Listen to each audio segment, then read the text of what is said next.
Okay, well, I'm Dan Metcalf. Most people know me as Wheels Dan. That's what I am on all the socials. Myself, what have I done? Who am I? A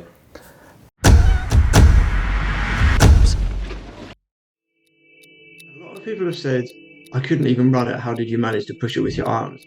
Pushing in a wheelchair like an idiot for 26 miles is relatively dangerous. He rips his hands to shreds doing it. If it takes him 10 hours, he'll do it.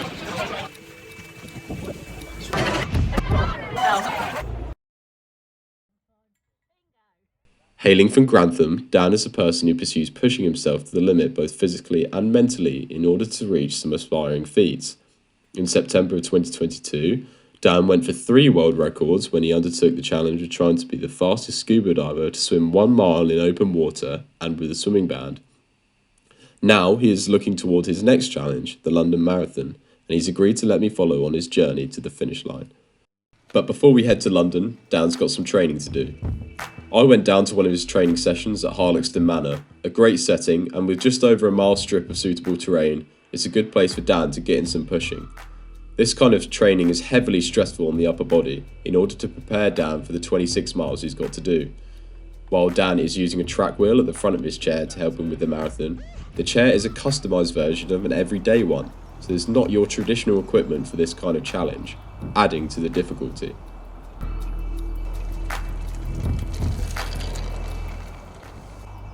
Dan's training was going well, and he was steadily building back up his endurance in a chair. However, he hasn't always been using a wheelchair.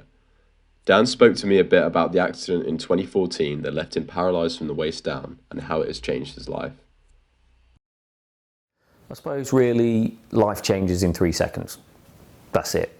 So I went from I raced my motorbike a lot. I went on lots of track days, lots of, riding it hard on the road and all that kind of thing.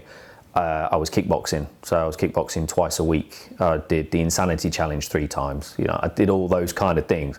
I'd done big charity bike rides, cycling from Grantham to Land's End and back. I'd done all that kind of thing. So I was very, very active till all of a sudden 3 seconds and I'm laid on the side of the road doing sight checks. So check my fingers, check my toes, check my elbows, knees, work all the way up to the fact I thought, I'm all right, I'm fine.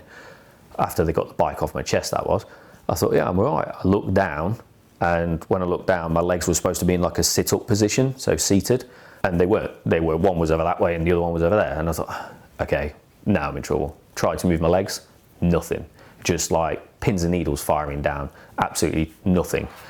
And I instantly knew then, really. I instantly said to my mate Toff at the time, I shouted to him, get an ambulance, because I can't feel my legs. So, and that was it really, just there and then. It was quite weird, surreal at the time. I was laid there and I was staring up at a passerby who stopped, who actually saw everything, unfortunately, because he had his kids in the car. So, I went up in the Magpass Air ambulance. They wouldn't let me look out the window there. Although I have got to thank them, because if it wasn't for them, I'd have died on the way to hospital, because I kept wanting to go to sleep, which is them keeping me alive, basically. So, yeah, that was what the world records was for, is to raise money for those charities. So, it was always, my point of raising money for charities is always giving back, trying to give back. I can't never give back enough. I've been kept alive and I've been kind of fixed as much as can be. So, always give back to those that's helped me. Despite Dan's stoic and inspiring attitude towards his accident, disaster struck again 4 years later when Dan was involved in a hand cycle accident with a car. This second crash affected both his shoulder and his mental state greatly. It did really knock me back, the second crash, because it was on the head. It was all mental problems, as well as the shoulder and the neck, because it caused compression of C4, so that caused problems anyway in mobility and all that kind of stuff, and headaches all the time, passing out, like rubbish. But yeah, the shoulder got knocked to 60% power, so that's never going to change. That is what it is now.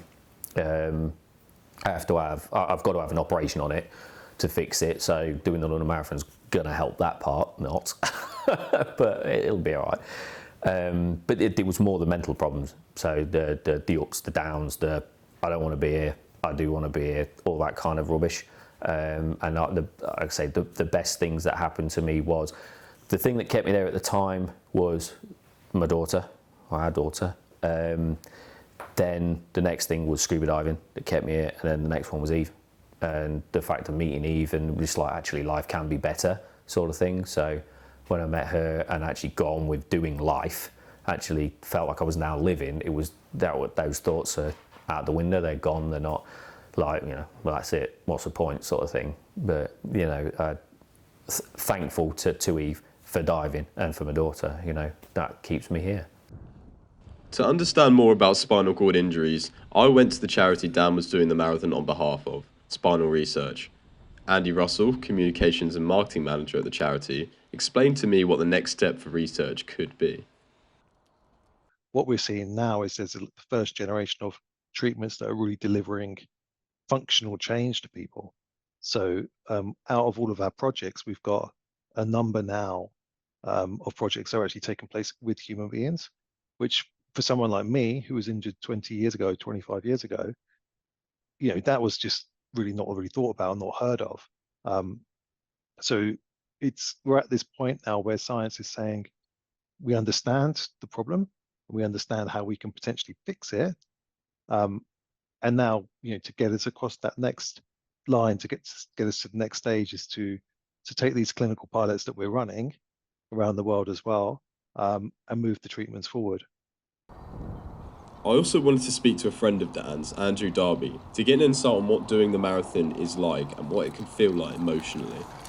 People were shouting the name, and for the first couple of miles, you're kind of thanking everyone and saying, you know, responding to them, and then eventually it just gets to the point where there's just everyone's saying it, and the whole experience is, yeah, it was by far one of the best days of my life, just because it had such a big impact on the rest of my life so far, because it just almost enlightened me that people were very much more acceptant of the whole situation, and it wasn't all about the wheelchair or anything, and it gave me a lot more. I almost say it gave me a bit more, got me more respect of people. It was a good way of kind of proving a point that I could do these things, and the wheelchair didn't slow me down, so to speak.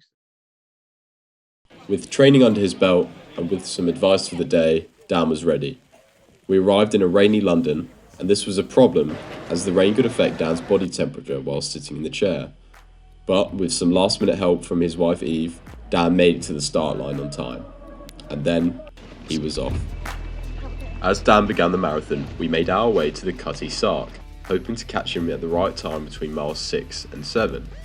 We were able to follow Dan through the London Marathon app's tracking feature, and Eve just about managed to spot him as he raced past. So we made our way to the next marker at mile 14, hoping to catch him there. And so we got to mile 14 and waited. And after a while of waiting, we checked the app to see where Dan had got up to. According to the app, he had already gone past, which seemed impossible as we'd been there so long, keeping a firm eye out for him. So, with time in the day diminishing to catch Dan, we headed to mile 21 and waited again. And after some time had passed, doubts started to settle in. Had Dan outsped us again? Had something happened? But then, as we looked out towards the runners in the distance, that's when Dan appeared. He saw us first, here, and we cheered as he motored past.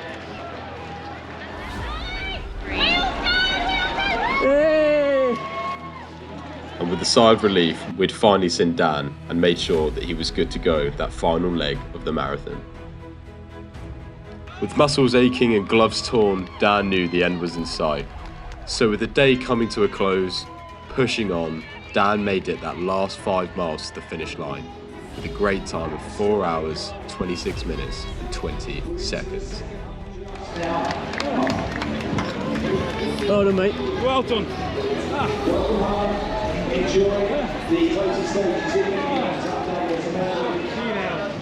Yes.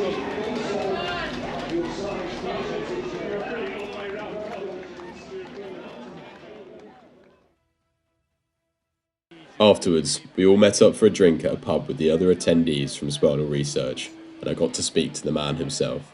How are you feeling? Yeah, alright. Bit difficult. Bit tired. Yeah, a little bit tired. Shoulders are aching, arms are aching a bit. But it was really, really good. Definitely worth doing. Would I do it again? Yeah, I probably would. Getting round people is difficult, but it was actually really good. It was the 4 hours 40 guy that was really kind of like a saviour. I was chasing him down and he was pulling away. I was chasing him down, so that was helpful. I had to go and find him and say thank you. So yeah, that was quite cool. But got a good time, So we was in a 5 hours 30 wave to start with. We finished with a 4 hours 40, so I did it in 4 hours 26 minutes 20 seconds. So happy with that. Yeah. It's pretty quick. First marathon. So Got that under your belt? With the marathon done and dusted, Dan has proven a point that anything can be accomplished if you put your mind to it. We'll just have to wait and see what challenge Dan will be sizing up next.